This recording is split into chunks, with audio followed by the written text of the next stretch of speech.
নিউটাউনের নাবালিকাকে ধর্ষণ খুনের ঘটনা 19 দিনের মাথায় চার্জশিট। ধর্ষণ করে খুনের মামলায় টোটো চালকের বিরুদ্ধে চার্জশিট। পার্থপ্রতিম ঘোষ আমাদের প্রতিনিধি রয়েছেন আমাদের সঙ্গে টেলিফোন লাইনে। পার্থপ্রতিম, 19 দিনের মাথায় চার্জশিট পেশ করলো পুলিশ, কি রয়েছে চার্জশিটে? দেখো, যে বিষয়টা তোমায় বলবো, নিউটাউনের নাবালিকাকে ধর্ষণ খুনের ঘটনার 19 দিনের মাথায় এদিন আজকে বারাসত আদালতে চার্জশিট দিল নিউটাউন থানা তদন্তকারী আধিকারিকরা। এবং সেই চার্জশিটে যে বিষয়টা বলা হয়েছে, যাকে এই ঘটনার পর তুমি জানো যে ইতিমধ্যে সিসি ক্যামেরা ফুটেজ দিয়ে গ্রেপ্তার করা হয়েছিল টোটো চালক সৌমিত্র রায় নামে এক যুবককে। তার বিরুদ্ধেই কিন্তু এই চার্জশিটে উল্লেখ করা হয়েছে গোটা ঘটনার সম্পর্কে।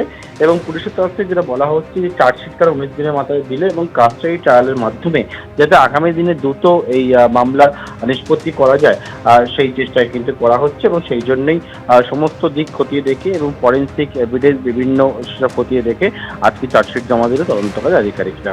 অনুষ্ঠান। ধন্যবাদ পার্থপ্রতিম। নিউটাউনে নাবালিকাকে ধর্ষণ খুনের ঘটনা এবং সেই খুনের ঘটনায় 19 দিনের মাথায় চার্জশিট দেওয়া হলো টোটো চালকের বিরুদ্ধে।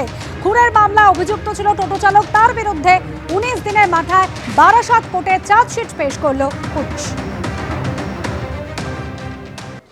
কাকদ্বীপে জোড়া খুন, সিটের দায়িত্বে মুরলীধর শর্মা। এর আগে আপনারা জানেন যে দময়ন্তী সেন তিনি অব্যাহতি নেবার পর এবার সেই দায়িত্বে এলেন মুরলীধর শর্মা। 2018 সালে পঞ্চায়েত ভোটের আগে কাকদ্বীপে স্ত্রীসহ সিপিএম কর্মীকে পুড়িয়ে খুন। এতদিন তদন্তে কি অগ্রগতি? 4 মার্চ রিপোর্ট দেবেন মুরলীধর শর্মা। আরও বিস্তারিত জানতে কথা বলবো আমাদের প্রতিনিধি সৌভিক মজুমদারের সঙ্গে। সৌভিক, এবার এই সিটের দায়িত্বে এলেন মুরলীধর শর্মা, 4 মার্চ তাকে রিপোর্ট দিতে হবে, ঠিক কি হয়েছে আজকে আদালতে?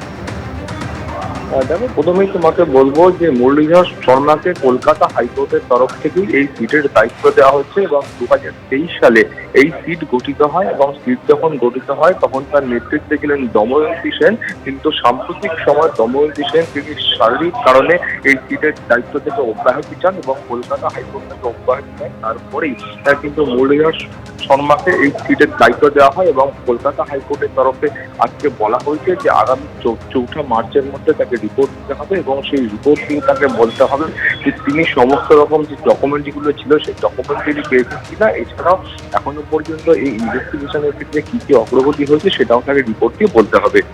ধন্যবাদ সৌভিক।